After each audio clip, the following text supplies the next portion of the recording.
Ek, E-K-K-E. Sorry if I butchered your name, bud.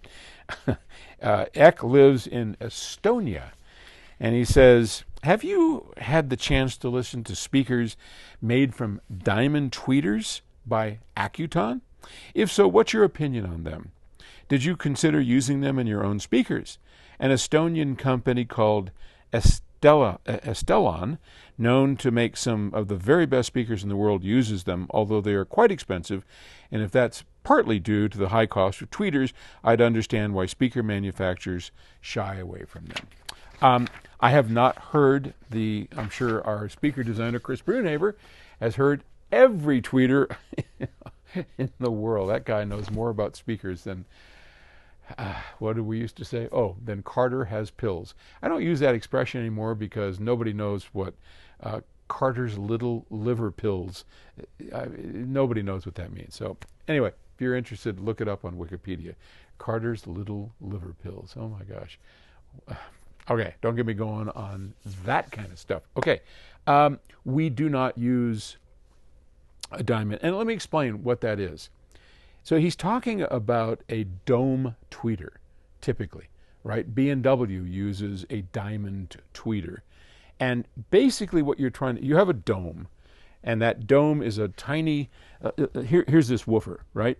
Now imagine the woofer flipped around so that it came out like that as opposed to going in like this, and much smaller.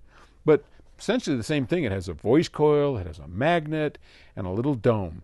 And it's moving very fast because it's a tweeter. So you're moving at 20 kilohertz, 25 kilohertz, 18 kilohertz, very fast.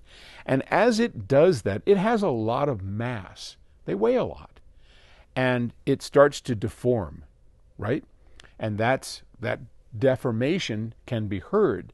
So what do you do about that? If it's you have a soft dome tweeter and it starts to deform as it moves in and out because of its mass, well, you can stiffen it. And how would one stiffen it? Well, can you think of anything harder than a diamond?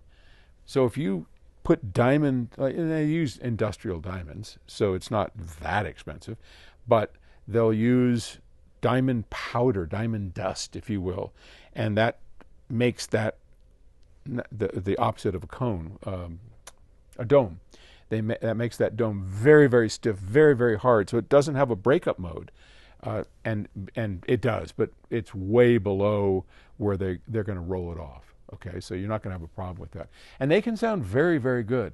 I've just never been a fan of dome tweeters. Once I heard a planar tweeter.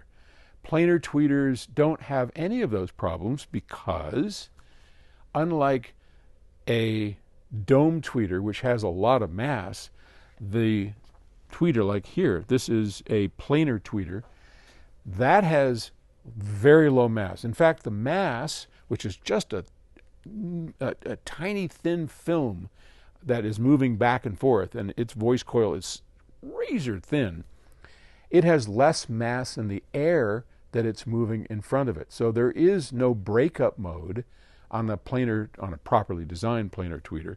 So you don't have that problem. So it wouldn't do any good to put, it would only make things worse.